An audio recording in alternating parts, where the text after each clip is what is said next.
জাকাত কার উপর ফরজ? কত টাকা থাকলে জাকাত দিতে হবে? স্ত্রীর সম্পদের জাকাত কে দিবে? স্বামী দিবে নাকি স্ত্রী দিবে? কয়েক বছরের জাকাত দেওয়া হয় নাই, তাহলে এখন কি করবে? ব্যবহৃত স্বর্ণ এবং রূপার জাকাত দিতে হবে কিনা? ভাই বোনকে জাকাত দেওয়া যাবে কিনা, বা কোনো আত্মীয় স্বজনকে জাকাত দেওয়া যাবে কিনা? কোন কোন সম্পদের জাকাত আসে? নেশাব পরিমাণ সম্পদ কতটুকু? কোন কোন সম্পদের উপর জাকাত আসে না? জাকাত কাদেরকে দেওয়া যাবে? মসজিদ মাদ্রাসায় জাকাত দেওয়া যাবে কিনা? ১ নাম্বার প্রশ্ন, জাকাত কার উপর ফরজ? জাকাত ফরজ হওয়ার জন্য কিছু শর্ত আছে, তোর মধ্য থেকে ১ নাম্বার হচ্ছে মুসলমান হওয়া। কোনো অমুসলিমের উপর জাকাত ফরজ হবে না। ২ নাম্বার হচ্ছে সুস্থ মস্তিষ্ক সম্পন্ন হওয়া, পাগল না হওয়া। কেউ যদি পাগল থাকে, তার যদি অঢেল সম্পদও থাকে, তার উপর জাকাত আসবে না। ৩ নাম্বার হচ্ছে নিসাব পরিমাণ সম্পদ থাকা। নিসাব পরিমাণ সম্পদ যদি না থাকে, তাহলে সে জাকাত দিবে না। নিসাব পরিমাণ সম্পদ থাকতে হবে।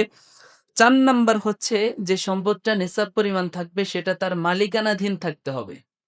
অন্যের মালিকানাধীন, তার কাছে আমানত রেখেছে এমন কোন সম্পদ থাকলে সেগুলোর উপর তার জাকাত আসবে না। ৫ নাম্বার শর্ত হলো হাউলানে হাউল, তথা ওই নিসাব পরিমাণ সম্পদের উপর ১ বছর অতিবাহিত হওয়া। কারো যদি ১ বছর অতিবাহিত না হয়, তাহলে তার উপর জাকাত ফরজ হবে না। ৬ নাম্বার হচ্ছে ওই সম্পদ প্রয়োজনীয় সম্পদের অতিরিক্ত হওয়া। নিজের প্রয়োজনীয় যেগুলো আছে এগুলোর উপর জাকাত আসে না। তাহলে আমরা বুঝতে পারলাম, এই শর্তগুলো কারোর মধ্যে যদি পাওয়া যায়, মুসলমান হয়, সুস্থ মস্তিষ্ক সম্পন্ন হয়, নিসাব পরিমাণ সম্পদের অধিকারী হয়, ওই সম্পদটা নিজের মালিকানাধীন হয় এবং এর উপর ১ বছর অতিবাহিত হয়, এবং এই সম্পদটা নিজের প্রয়োজনের অতিরিক্ত হয়, তাহলে এই সম্পদের উপর তাকে জাকাত আদায় করতে হবে। ২ নাম্বার, নেসাব পরিমাণ সম্পদ কতটুকু? কারো কাছে যদি ৭.৫ ভরি স্বর্ণ কিংবা তার চাইতে বেশি সম্পদ থাকে, তাহলে তার নেসাব পরিমাণ সম্পদ হয়ে যাবে। অথবা কারো কাছে যদি ৫২.৫ তোলা রূপা থাকে, তাহলে তার নেসাব পরিমাণ সম্পদ হয়ে যাবে। অথবা কারো কাছে যদি ৭.৫ ভরি স্বর্ণের সমপরিমাণ মূল্য থাকে, অথবা ৫২.৫ তোলা রূপার সমপরিমাণ মূল্য থাকে, তাহলে এটাই হচ্ছে নেসাব। তাহলে তার উপর জাকাত ফরজ হবে যদি ১ বছর অতিবাহিত হয়। ৩ নাম্বার প্রশ্ন, কত টাকা থাকলে জাকাত দিতে হবে? আমরা টাকার হিসেব জানতে চাই, যে স্বর্ণ রূপার হিসাব বাদ দেন, টাকার হিসাবটা সহজ করে বলুন। তাহলে আমরা যেই নেসাবের যে বিষয়টা সেটা তো বললামই, যে স্বর্ণের হিসাব যদি হয়, তাহলে ৭.৫ ভরি স্বর্ণ, আর রূপার হিসাব হচ্ছে ৫২.৫ তোলা রূপা। এবার কারো কাছে যদি স্বর্ণ রূপা না থাকে, টাকা থাকে, তাহলে তার কাছে এই দুইটার কোনো একটার সমপরিমাণ টাকা যদি থাকে, মূল্যের সমপরিমাণ টাকা যদি থাকে, তাহলে তার উপর জাকাত ফরজ। এখন আপনি যদি হিসাব করেন, তাহলে ২০২৬ এখন স্বর্ণের যে দাম, ২০২৬ স্বর্ণের যে দাম, এই দাম হিসেবে স্বর্ণ রূপার চাইতে অনেক বেশি দামি। ৫২.৫ তোলা রূপার যেই দাম, ১ ভরি স্বর্ণের দাম আরো বেশি। ঠিক না? ২.৫ লাখের মতো বর্তমান সময়। তো এখন আপনাকে হিসেব করতে হবে যেটা কমে সহজে নেসাব পরিমাণ হয়ে যায়। স্বর্ণের হিসাব করলে অনেক দেরিতে গিয়ে নেসাব পরিমাণ সম্পদ হবে, নেসাব পূর্ণ হবে। রূপার হিসেবে অল্পতেই কি হয়ে যায়? নেসাব পরিমাণ সম্পদ হয়ে যায়।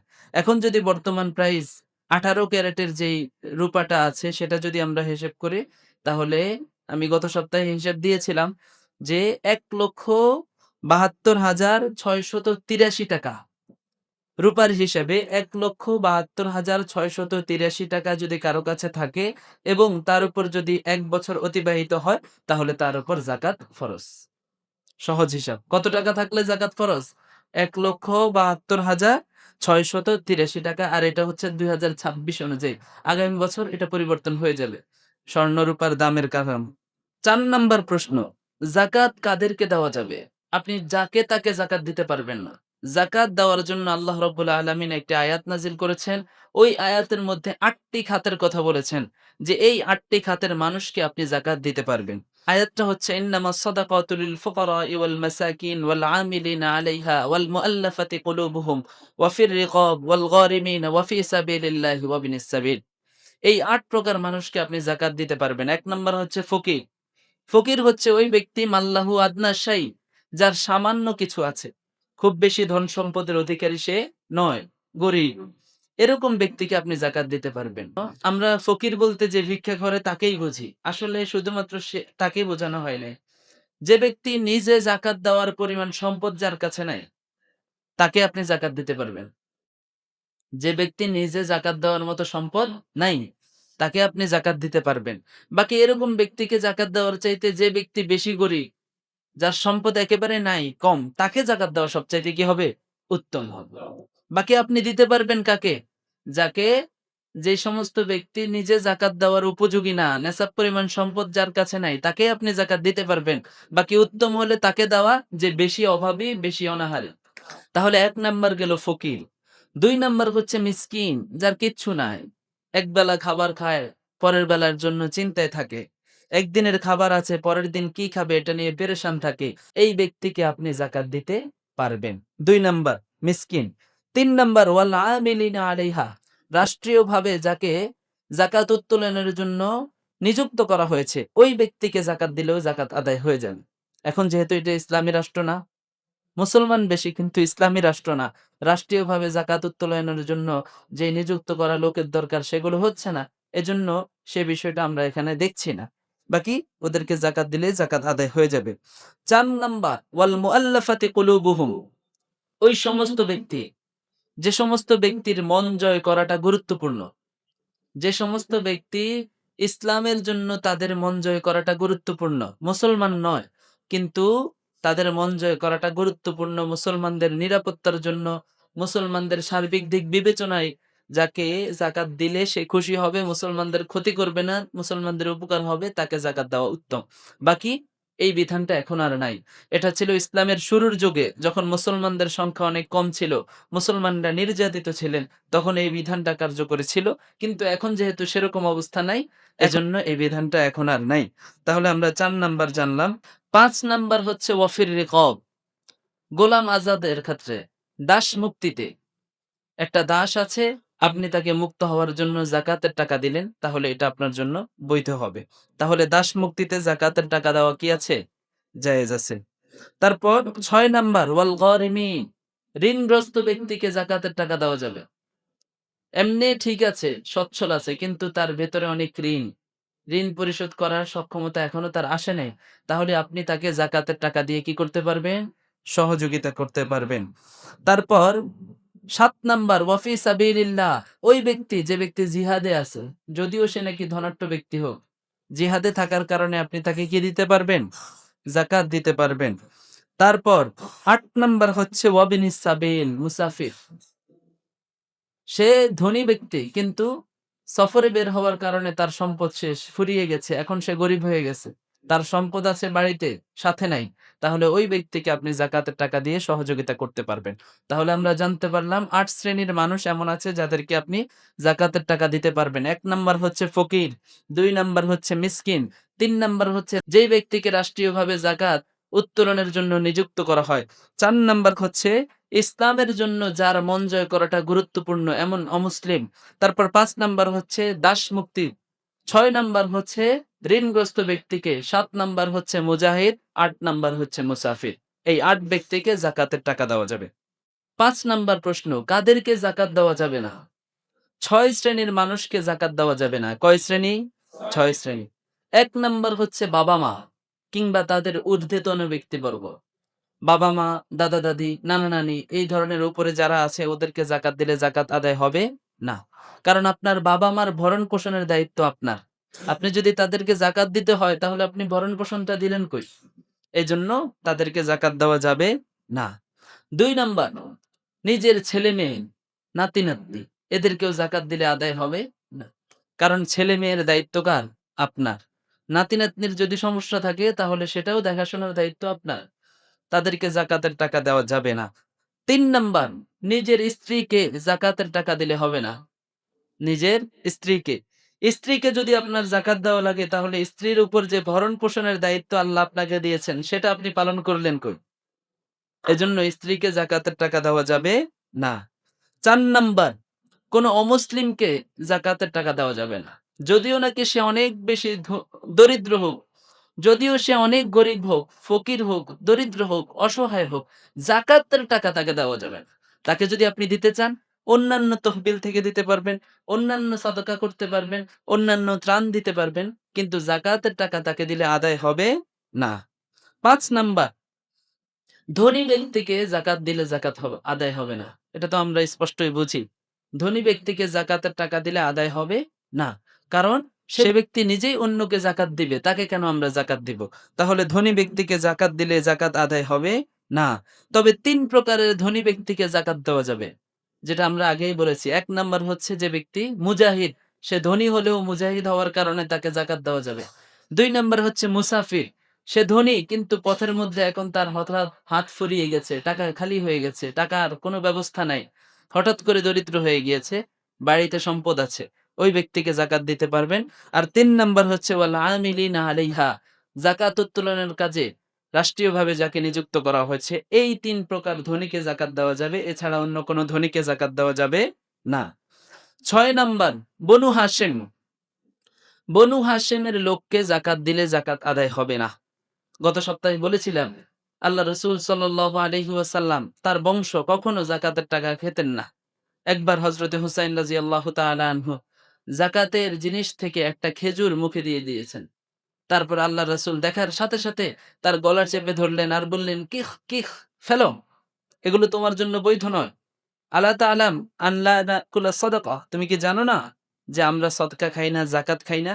এটা তোমার জন্য বৈধ নয়।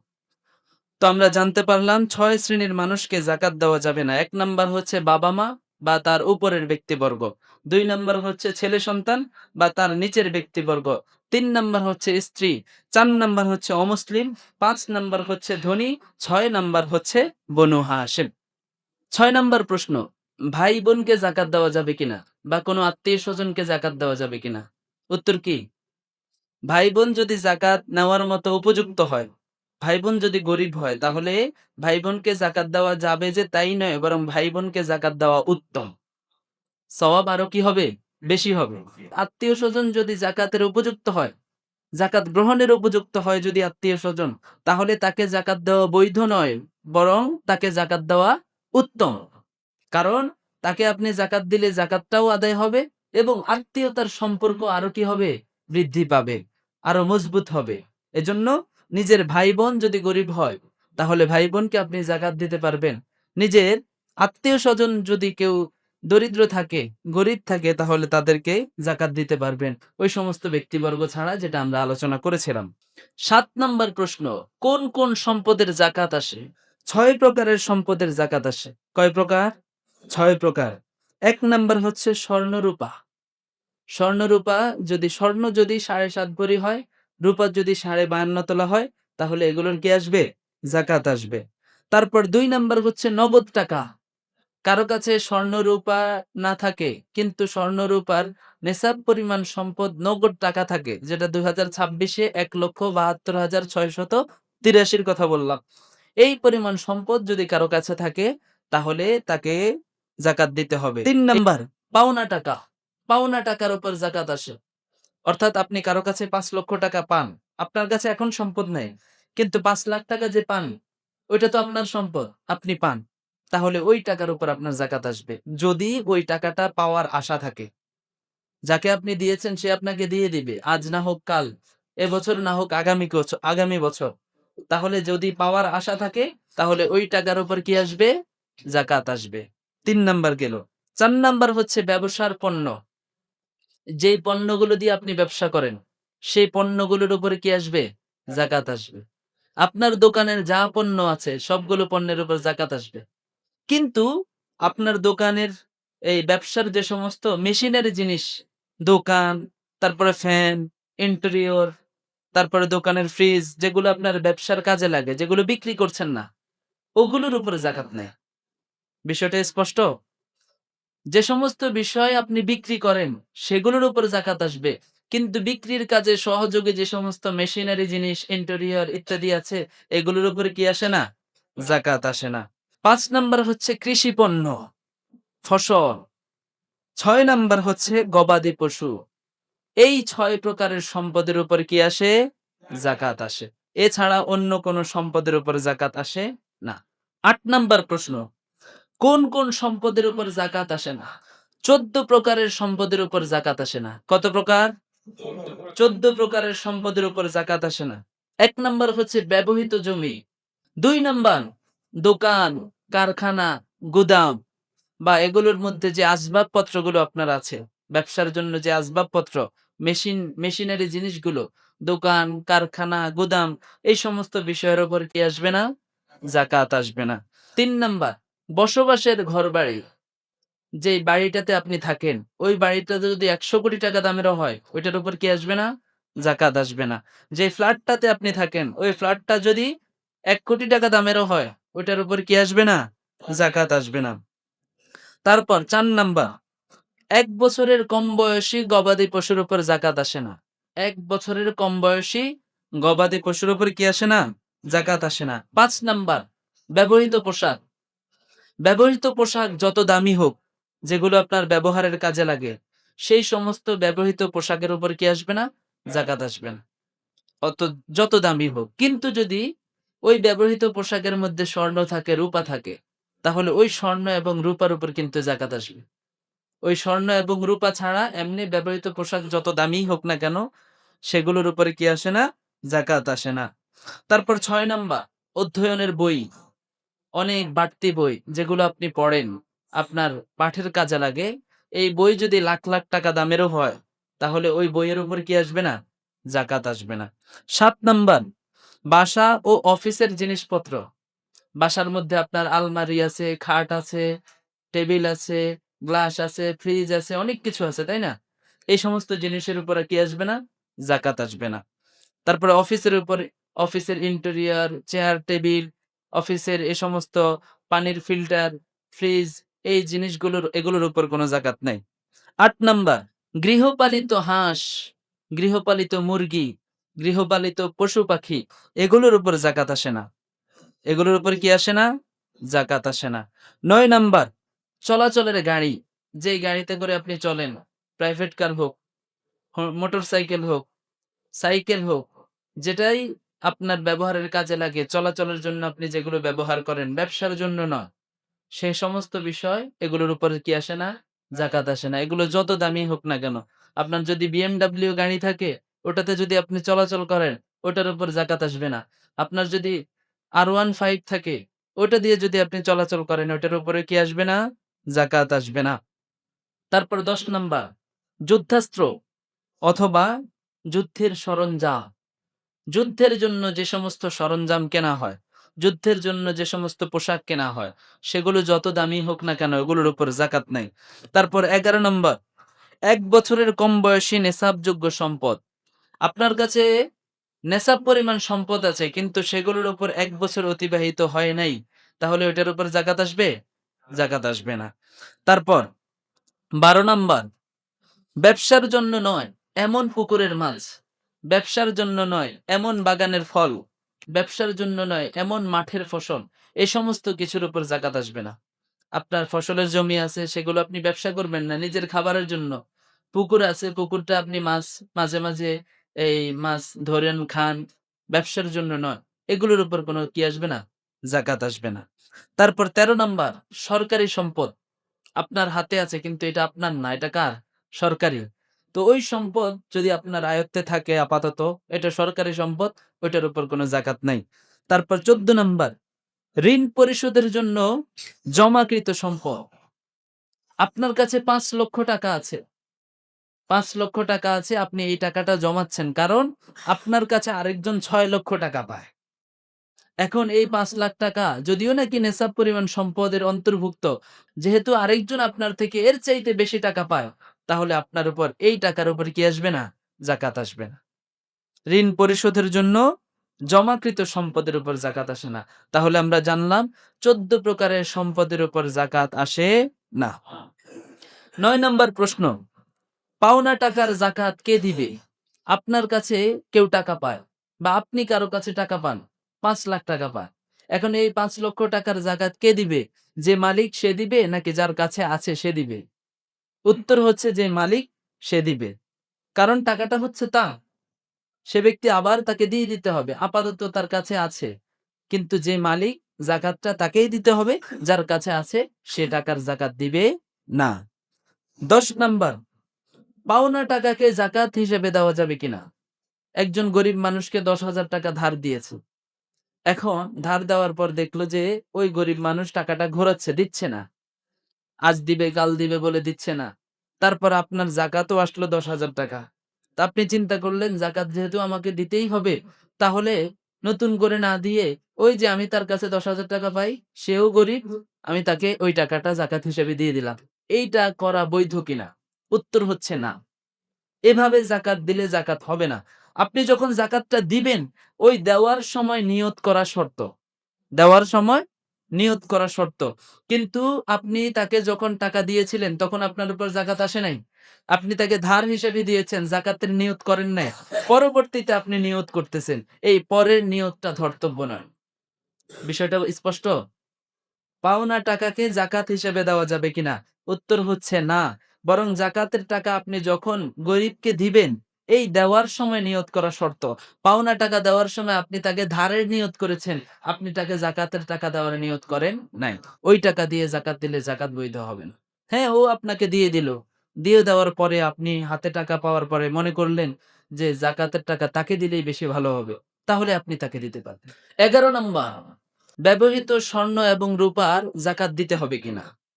মহিলারা যে সমস্ত স্বর্ণগুলো ব্যবহার করে নিয়মিত, জমা করে না স্বর্ণের, এগুলো নিয়মিত ব্যবহার করতেছে, আলমারির মধ্যে উঠে রাখে না, তাহলে এই সম্পদের জাকাত দিতে হবে কিনা? যদি নেশাব পরিমাণ স্বর্ণ রূপা থাকে, তাহলে সর্বাবস্থায় এগুলোর জাকাত দিতে হবে। ব্যবহৃত হোক, অব্যবহৃত হোক, সর্বাবস্থায় তাকে জাকাত দিতে হবে। কোনো অবস্থায় এগুলো জাকাত থেকে বাইর হবে না, যদি সেগুলো নেশাব পরিমাণ সম্পদের অন্তর্ভুক্ত হয়। ১২ নাম্বার, স্ত্রীর সম্পদের জাকাত কে দিবে? স্বামী দিবে নাকি স্ত্রী দিবে? একজন স্ত্রীর ভরণ পোষণের দায়িত্ব কিন্তু স্বামীর। কার? স্বামীর। তার খাবার, তার পোশাক আশাক, তার বাসস্থান সবকিছুর দায়িত্ব কিন্তু স্বামীর। এখন তার স্বর্ণের যে জাকাতটা আসছে, ওই স্বর্ণের জাকাতটা কে দিবে? স্বামী দিবে নাকি স্ত্রী দিবে? উত্তর হচ্ছে স্ত্রীর সম্পদের জাকাত স্ত্রী দিবে। কে দিবে? স্ত্রী দিবে। সে এবার যদি তার স্বামী থেকে নিয়ে দেয়, হয়ে যাবে। সে যদি তার নিজের ভাই কিংবা কোনো আত্মীয় স্বজন থেকে দিয়ে দেয়, হয়ে যাবে। নিজের থেকে দিলেও হবে। কিন্তু যদি দেখে না কোনোভাবে তার টাকা ম্যানেজ হচ্ছে না, স্বর্ণ আছে নেশাব পরিমাণ কিন্তু টাকা নাই, স্বামীর কাছেও টাকা নেই, আত্মীয় স্বজনের কাছে টাকা নাই, তাহলে তার স্বর্ণ বিক্রি করে হলেও তাকে জাকাত দিতে হবে। তার স্বর্ণ বিক্রি করে হলেও জাকাত দিতে হবে। কারণ স্বর্ণই হচ্ছে প্রধান সম্পদ। আপনার টাকা না থাকুক, আপনার তো সম্পদ আছে, স্বর্ণ আছে। এই স্বর্ণ আপনার টাকার চাইতে বেশি দামি। টাকার দাম দিন দিন কমে, স্বর্ণের দাম দিন দিন বাড়ে। প্রয়োজন হলে স্বর্ণ বিক্রি করে হলেও আপনাকে জাকাত দিতে হবে। এটাই হচ্ছে বিধান। কারণ যদি এমন নিয়ম থাকতো যে বছরে একবার আপনার স্বর্ণটাকে রিপেয়ার করতে হবে, এটাকে মেরামত করতে হবে, তাহলে ওই লোকটা যার কাছে স্বর্ণ আছে, ওই স্ত্রীটা যার কাছে স্বর্ণ আছে, সে স্বর্ণ বিক্রি করে হলেও কি করত? ওগুলোকে ঠিক করত, ঠিকঠাক করত। তো এখন যেহেতু তার জাকাত আসতেছে, তাকে যে কোনো মূল্যে জাকাত দিতে হবে। যদি স্বামীর থেকে নিয়ে দিতে পারে হলো, আত্মীয় স্বজন থেকে নিয়ে দিতে পারলেও হলো, নিজে দিতে পারলে তো হলোই। যদি তা না পারে, তাহলে স্বর্ণ বিক্রি করে হলেও তাকে জাকাত দিতে হবে। ১৩ নম্বর প্রশ্ন, বাসার মেয়েদের সম্পদ যদি একসাথ করা হয়, তাদের গহনা যদি একসাথ করা হয়, তাহলে জাকাত আসে। মা মেয়ের সম্পদ যদি একসাথ করা হয়, তাহলে জাকাত আসে। কিন্তু পৃথক করা হলে কারো উপর জাকাত আসে না। তাহলে এই অবস্থায় তারা কি একসাথ করে জাকাত দিবে নাকি দিবে না? বিষয়টা বুঝছেন প্রশ্নটা? একজনের কাছে আছে ৩ ভরি, আরেকজনের কাছে আছে ৫ ভরি। দুইটা মিলাইলে কি হয়? জাকাত আসে। একজনের কাছে আছে ১,০০,০০০ টাকা, আরেকজনের কাছে আছে আরেক লাখ টাকা। দুইটা মিলাইলেই জাকাত আসে, কিন্তু আলাদা হলে জাকাত আসে না। তাহলে এমত অবস্থায় বিধান কি? এমত অবস্থায় বিধান হচ্ছে সহজ। প্রত্যেকের একটা আলাদা আলাদা হিসাব হবে। মায়েরটা আলাদা, মেয়েরটা আলাদা। একসাথের কোনো হিসাব হবে না। ব্যক্তি মালিকানাধীন। সবাই নিজ নিজ মালিকানায় যা আছে সেটার হিসাব করবে। মায়েরটা মেয়েরটার সাথে মিলানো লাগবে না, মেয়েরটার সাথে মায়েরটাকে মেলানো লাগবে না।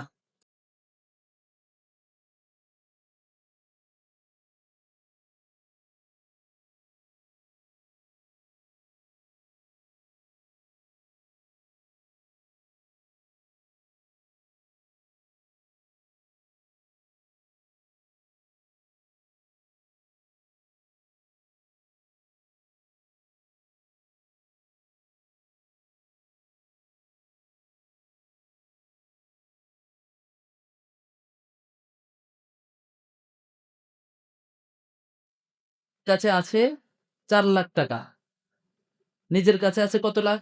4 লাখ টাকা। আরেকজন তার কাছে আছে 5 লাখ টাকা পায়।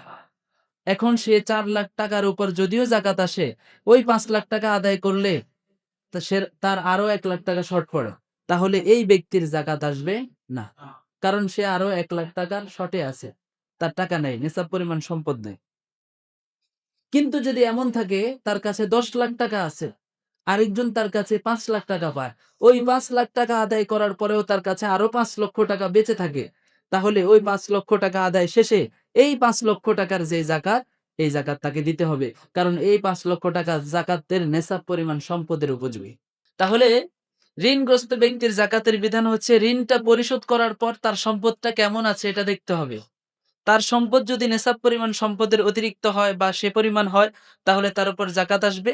যদি নেসাব পরিমাণ সম্পদের চাইতে কম থাকে, তাহলে তার উপর জাকাত আসবে না। এবার আসেন ব্যবসায়িক লোন, বাণিজ্যিক লোন, উন্নয়ন লোন, এগুলো কি নেসাবের অন্তর্ভুক্ত হবে কিনা, বা এগুলো ঋণের অন্তর্ভুক্ত হবে কিনা?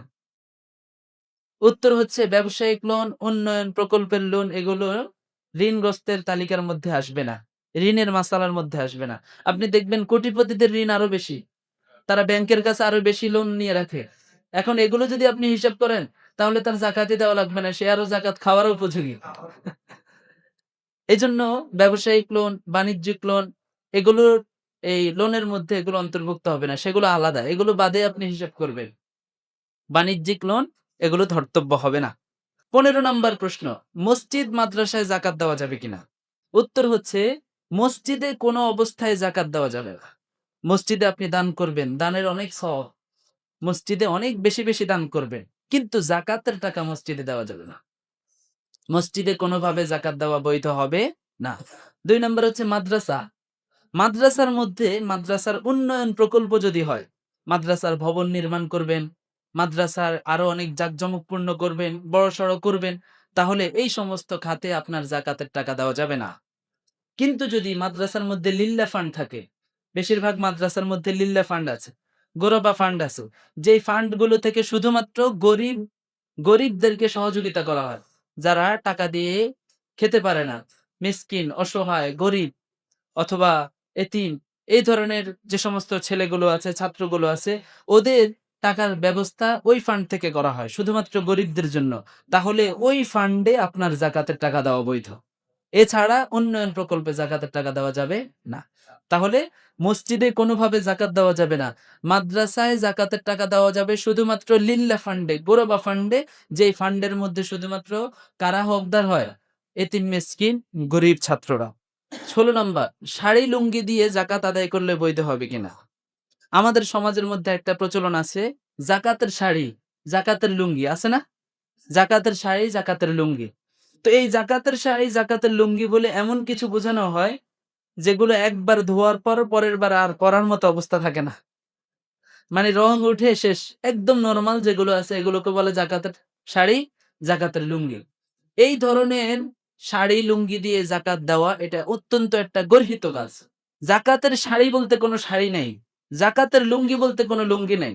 আপনি গরিব যাকে আপনি জাকাতের টাকাটা দিবেন, আপনি দেখবেন তার কি প্রয়োজন, তার প্রয়োজন অনুযায়ী আপনি তাকে জাকাতটা দিবেন।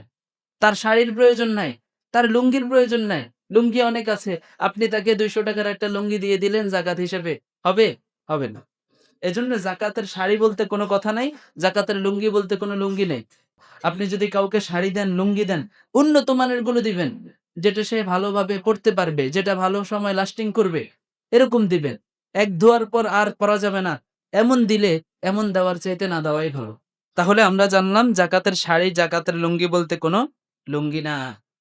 17 নম্বর মাসআলা, জাকাতের টাকা দিয়ে নলকূপ, কালভার্ট, ব্রিজ ইত্যাদি নির্মাণ করা যাবে কিনা?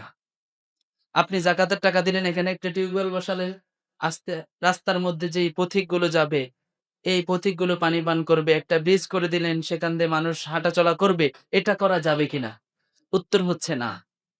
জাকাতের টাকা দিয়ে নলকূপ, ব্রিজ ইত্যাদি নির্মাণ করা যাবে না, কারণ জাকাতের টাকার হকদার হচ্ছে গরিবরা। গরিবরা, আপনি যে কালভার্টটা নির্মাণ করে দিলেন, এই কালভার্টের মধ্যে গরিবরাও হাঁটবে, আবার ধনীরাও হাঁটবে। তাহলে আপনি এখানে শুধুমাত্র গরিবদেরকে দিলেন না, ধনীদেরকেও দিলেন। এজন্য এটা করা যাবে না। হ্যাঁ, আপনি যদি দেখেন একজন গরিব ব্যক্তির তার বাড়িতে যেতে একটু ছোট্ট কালভার্টের প্রয়োজন, আপনি সেই ক্ষেত্রে আপনি আপনার টাকাটা দিলেন, ওইটা বৈধ হবে। যদি তার ব্যক্তির মালিকানাধীন হয়, তার বাসায় একটা টিউবওয়েলের প্রয়োজন, আপনি তাকে একটা মালিকানাধীন একটা টিউবওয়েল দিয়ে দিলেন ওই গরিবকে, তাহলে এটা বৈধ হবে। কিন্তু সরকারিভাবে দিলেন, সবাই যাতায়াত করলো, এটা বৈধ হবে না। 18 নম্বর প্রশ্ন, যাকাত অগ্রিম দেওয়া যাবে কিনা? যাকাত অগ্রিম দেওয়া যাবে কিনা? উত্তর হচ্ছে হ্যাঁ, আপনি যাকাতের টাকা অগ্রিম দিয়ে দিতে পারবেন। ধরেন এখন রমজান মাস চলতেছে, আপনার যাকাত ফরজ হবে জিলকদ মাসে বা জিলহজ মাসে। আপনি ওই জিলকদ বা জিলহজ মাসে না দিয়ে রমজান মাসে দিয়ে দিচ্ছেন, এটা আপনার জন্য বৈধ হবে। তবে আপনাকে হিসেব রাখতে হবে আপনি কত টাকার যাকাত দিচ্ছেন, এটা হিসেব রাখতে হবে। পরবর্তীতে যেগুলো বাদ আছে বাকিগুলোরও আপনি যাকাত দিয়ে দিতে পারবেন। যেমন আপনি এখন যাকাত দিলেন, রমজানে যাকাত দিলেন ৮,০০০ টাকা। জিলহজ মাসে আপনি হিসেব করে দেখলেন আপনার এই বছরের যাকাত এসেছে ১০,০০০ টাকা। তাহলে আপনার ৮,০০০ টাকার যাকাত দেওয়া হয়ে গেছে, বাকি ২,০০০ টাকা আপনি যাকাত দিয়ে দিন। বিষয়টা স্পষ্ট? যাকাতের টাকা অগ্রিম দেওয়া যাবে, তবে হিসেব আমাদেরকে রাখতে হবে। ১৯ নম্বর প্রশ্ন, যাকাত কি রমজান মাসেই দিতে হবে? অনেকের ধারণা যাকাত কখন দিতে হয়? রমজান মাসেই দিতে হয়। বিধানটা আসলে কি? বিধানটা হচ্ছে যাকাতের সাথে রমজান মাসের সম্পর্ক নেই। যাকাত হচ্ছে আপনার ১ বছর অতিবাহিত, ১ বছর পূর্ণ হওয়ার সময়। আপনি যদি মুহররম মাসে নেসাব পরিমাণ সম্পদের মালিক হন, তাহলে এই মুহররম থেকে নিয়ে পরের মুহররম পর্যন্ত এই ১ বছরে আপনার কাছে ওই সম্পদ থাকার কারণে ওই সম্পদের হিসাবে আপনার পরের মুহররমে আপনার কি আসবে? যাকাত ফরজ হবে। রমজান কেন্দ্রিক যাকাত ফরজ হয় না। অনেকে কি করে সওয়াবের উদ্দেশ্যে, যে তার যাকাতের একটু পরে তার যাকাতটা, যেমন আমি বললাম জিলকদ বা জিলহজ মাসে তার নেসাব ১ বছর পরিপূর্ণ হবে, তখন সে সওয়াবের উদ্দেশ্যে ১/৭০ হিসেব করে সে রমজান মাসে আদায় করলো, সেটা তার জন্য বৈধ। তাহলে যাকাত কি রমজান মাসেই দিতে হবে? না, যার যেই মাসে যাকাতের ১ বছর পরিপূর্ণ হয় তাকে সেই মাসেই দিতে হবে। তবে হ্যাঁ, কেউ যদি অগ্রিম দিতে চায়, রমজান মাসে আদায় করতে চায়, বাকিটা পরে আদায় করতে চায়, তাহলে সেটাও তার জন্য কি হবে? বৈধ হবে। ২০ নাম্বার প্রশ্ন, যাকাত ধীরে ধীরে আদায় করা যাবে কিনা? আপনার যাকাত ফরজ হয়েছে এখন, আপনি আস্তে আস্তে করে আদায় করলেন, এটা করা যাবে কিনা? উত্তর হচ্ছে না। যাকাত ফরজ হওয়ার সাথে সাথে যত দ্রুত দেওয়া যায় তত দ্রুত দিয়ে দিবেন। তবে হ্যাঁ, আপনি যদি যাকাত ধীরে ধীরে আদায় করতে চান, তাহলে আপনার বছর পূর্ণ হওয়ার আগ থেকে ধীরে ধীরে আদায় করেন। আপনার এখন এই বছর পূর্ণ হবে আজকে, আপনি আরো ২ মাস আগ থেকে যাকাত ধীরে ধীরে আদায় করে আসতেছেন, আজকে বছর পূর্ণ হওয়ার সাথে সাথে বাকি টাকাটা আদায় করে দিলেন, তাহলে এটা আপনার জন্য বৈধ। কিন্তু আপনার আজকে যাকাতের বছর পূর্ণ হলো, আপনি আজকে থেকে ধীরে ধীরে আদায় করলেন ৩ মাস লাগায়া, এটা বৈধ না। বিষয়টা বোঝাতে পেরেছি? যাকাত ধীরে ধীরে আদায় করা বৈধ যদি অগ্রিম আদায় করতে থাকে। ধীরে ধীরে আদায় করা যাবে না যদি এই যাকাত ফরজ হওয়ার পর আস্তে আস্তে আদায় করতে চায়। ২১ নম্বর প্রশ্ন, কয়েক বছরের যাকাত দেওয়া হয় নাই, তাহলে এখন কি করবে? অনেকে এরকম আছে, কয়েক বছর একসাথে কি দেয় নাই? যাকাত দেয় নাই। এখন হঠাৎ করে হুজুরের কথা শুনে বা যেকোনো ভাবে এখন বুঝলো না আসলে আমার যাকাতটা তো দেওয়া দরকার। তাহলে এখন করণীয় কি? করণীয় হচ্ছে, ১ নম্বরে হচ্ছে আপনি তাওবা করবেন, ইস্তেগফার করবেন আল্লাহর কাছে। আল্লাহ, সময় মতো যাকাত দিতে পারি না, এজন্য আপনার কাছে ক্ষমা প্রার্থী। আল্লাহর কাছে মাপ চাইবেন। ২ নাম্বার হচ্ছে যত বছরের যাকাত আপনি দেন নাই, হিসাব করবেন কত টাকা আসছে, তত টাকাটা আপনি যাকাত হিসেবে দিয়ে দিতে হবে। মাফ নাই। যাকাতের টাকা অবশ্যই কি করতে হবে? দিয়ে দিতে হবে। কয়েক বছর আদায় করে না থাকলে সেই টাকাটা এখন হলেও আপনি যাকাত হিসেবে দিয়ে দিতে হবে। ২২ নাম্বার প্রশ্ন, কাউকে না বলে যাকাত দেওয়া যাবে কিনা? অর্থাৎ আপনি দেখলেন এই লোকটা গরিব, একে দিলে উপকার হয়, বা আপনার আত্মীয়র মধ্যে কেউ একজন আছে একটু গরিব, তাকে দিলে তার উপকার হয়, আপনি তাকে যাকাতের টাকাটা দিতে চাচ্ছেন, কিন্তু সে যদি জানে যাকাতের টাকা দিচ্ছেন সে নিবে না, বা নিজের আত্মসম্মান বোধে একটু খারাপ লাগবে। এখন আপনি চাচ্ছেন যে গোপনে তাকে দিবেন, তাকে যাকাতের কথা বলবেন না, এমনি হাদিয়া হিসেবে দিয়ে দিবেন, কিন্তু আপনি নিয়ত করেছেন যাকাতের টাকাই তাকে দিচ্ছেন, এটা আপনার জন্য বৈধ হবে, কোনো সমস্যা নেই। তাকে আপনি না বলে, যাকাতের কথাটা উল্লেখ না করে আপনি যদি তাকে যাকাতটা আদায় করে দেন, তাহলে কি হবে? বৈধ হবে। তাহলে সাপও মরলো, লাঠিও ভাঙলো না, সেও মনে কষ্ট নিল না, আপনার যাকাতটাও জায়গা মতো আদায় হয়ে যাবে। ২৩ নাম্বার প্রশ্ন, সম্পদ কোনটার সাথে মিলাবে? স্বর্ণের সাথে মিলাবে নাকি রূপার সাথে মিলাবে? আপনার যে সমস্ত সম্পদ আছে, টাকা আছে, সবকিছু মিলিয়ে আপনার এখন ২ লাখ বা ৩ লাখ টাকা হলো। তাহলে আপনি এটা কার সাথে হিসেব করবেন? রূপার সাথে নাকি স্বর্ণের সাথে? আমরা আগেই বললাম, যেটা অল্পতে নেশাব পরিমাণ হয়ে যায় সেটার সাথে হিসাব করবেন। সেটা হয় কোনটা? রূপা। তো রূপা হলে ১,৭২,৬৮৩ টাকা ২০২৬ সাল অনুযায়ী এটা হয়ে যাবে। তাহলে আপনাকে এই যাকাতের টাকা সেই হিসাবেই দিতে হবে। ২ পক্ষেরই লাভ। যে ব্যক্তি যাকাত গ্রহণ করলো সেও বেশি, বেশি নিতে পারলো। আর যে ব্যক্তি যাকাত কি করলো? যে ব্যক্তি যাকাত দিল সেই ব্যক্তি বেশি সওয়াব অর্জন করতে পারলো। যে নিল সে সহজেই সচ্ছল হলো, যে ব্যক্তি দিল বেশি সওয়াবের ভাগীদার হলো। এজন্য ২ পক্ষের লাভ অল্পতে যেটা পূর্ণ হয়ে যায় ১,৭২,৬৮৩ ২০২৬ অনুযায়ী সেটা আপনারা দিয়ে দিবেন। ২৪ নাম্বার, ডায়মন্ড বা হীরার যাকাত দিতে হবে কিনা? অনেকের কাছে ডায়মন্ড থাকে, হীরা থাকে বা ডায়মন্ড, হীরা খচিত অলংকার থাকে। তাহলে সেগুলোর যাকাত দিতে হবে কিনা? উত্তর হচ্ছে না। ব্যবহারের জন্য ডায়মন্ড, হীরা যদি কারো কাছে থাকে, যদিও সেগুলো অনেক দামি, এগুলোর যাকাত দিতে হবে না। কিন্তু হ্যাঁ, আপনি যদি ডায়মন্ড, হীরার ব্যবসা করেন, তাহলে ব্যবসায়িক সম্পদ হিসেবে আপনার সেগুলোর যাকাত দিতে হবে। যদি ব্যবসার জন্য হয় তাহলে দিতে হবে, অন্যথায় দিতে হবে না। ২৫ নম্বর, স্ত্রীর যাকাত স্বামী আদায় করলে হবে কিনা? অনেক স্ত্রীর যাকাত আসছে, স্বামী চাইতেছে নিজের টাকা থেকে স্বামী আদায় করে দিতে চায়। তাহলে এটা হবে কিনা? উত্তর হচ্ছে হ্যাঁ, হবে। তবে শর্ত হলো তার স্ত্রীকে জানিয়ে দিতে হবে। তার স্ত্রীর থেকে অনুমতি নিতে হবে যে তোমার যাকাতের টাকা আমি পরিশোধ করে দিচ্ছি। তাকে জানাতে হবে। তাহলে সে নিয়ত করবে। সে যদি না জানে, নিয়ত না করে, তাহলে তো তার যাকাতের আদায়টা বৈধ হলো না। এজন্য অবশ্যই তাকে জানাতে হবে। তারপর ২৬ নাম্বার, কিছু স্বর্ণ রূপা, কিছু টাকা আছে। কিছু স্বর্ণ, কিছু টাকা, কিছু রূপা ইত্যাদি আছে। পৃথক, পৃথক ভাবে কোনটার উপর যাকাত আসে না। ৭.৫ ভরি স্বর্ণ নাই, ৩ ভরি আছে, ২ ভরি আছে, ৫ ভরি আছে। ৫২ তোলা রূপা নাই, ১০-২০ ভরি আছে। টাকা আছে ১ লক্ষ টাকা। তো কোনটাকে আলাদা করলে কিন্তু যাকাত আসে না। কিন্তু আপনি যদি তিনোটাকে মিলান, তাহলে দেখেন রূপার নেশাব অতিবাহিত হয়ে যায়। তাহলে আপনার এই অবস্থায় যাকাত দিতে হবে কিনা? উত্তর হচ্ছে হ্যাঁ, এই অবস্থা আপনাকে যাকাত দিতে হবে। আপনার কাছে স্বর্ণ আছে ৩ ভরি, সাথে টাকা আছে ১০,০০০। ৩ ভরি স্বর্ণের দাম কত? ৭-৮ লাখ টাকা। ৭ লাখ, ৭.৫ লাখ টাকা বর্তমানে। তো সাথে ১০,০০০ টাকা, আপনি পুরো টাকার হিসেব করে এবার যত টাকা আসে এটা আপনাকে যাকাত দিতে হবে। অধিকাংশ ব্যক্তির এই সিস্টেমেই যাকাতটা ফরজ হয়। সবার কিন্তু এত ৭.৫ ভরি পরিমাণ স্বর্ণ নাই। স্বর্ণ আছে, রূপা আছে, কিছু টাকা আছে। তাহলে আপনাকে হিসাব করতে হবে যে এই স্বর্ণের সাথে টাকা মিলালে এই রূপার নেশাব অতিবাহিত হয়ে যায় কিনা। স্বর্ণ এবং টাকা দোনোটা মিলালে আপনার ১,৭২,৬৮৩ টাকা হয় কিনা। যদি দেখেন হয়, ওটার উপর ১ বছর অতিবাহিত হয়েছে, তাহলে আপনার যাকাত দিতে হবে। অনেক মহিলাদের উপর এই সিস্টেমেই যাকাতটা ফরজ হয়। তাহলে বিষয়টা স্পষ্ট তো? ৭.৫ ভরিই হইতে হবে এটা কিন্তু শর্ত নয়। যদি সাথে কিছু টাকা থাকে, কিছু রূপা থাকে, তাহলে কিন্তু আপনার ওই হিসাব করতে হবে রূপার নেশাব অতিক্রম করেছে কিনা, ১,৭২,৬৮৩ হয়েছে কিনা। যদি হয়ে যায় তাহলে আপনাকে যাকাত দিতে হবে। তারপর ২৭ নাম্বার প্রশ্ন, অমুসলিমকে যাকাত দেওয়া যাবে কিনা? একটু আগের আলোচনার মধ্যেও চলে গিয়েছে, অমুসলিমকে যাকাত দিলে যাকাত আদায় হবে না।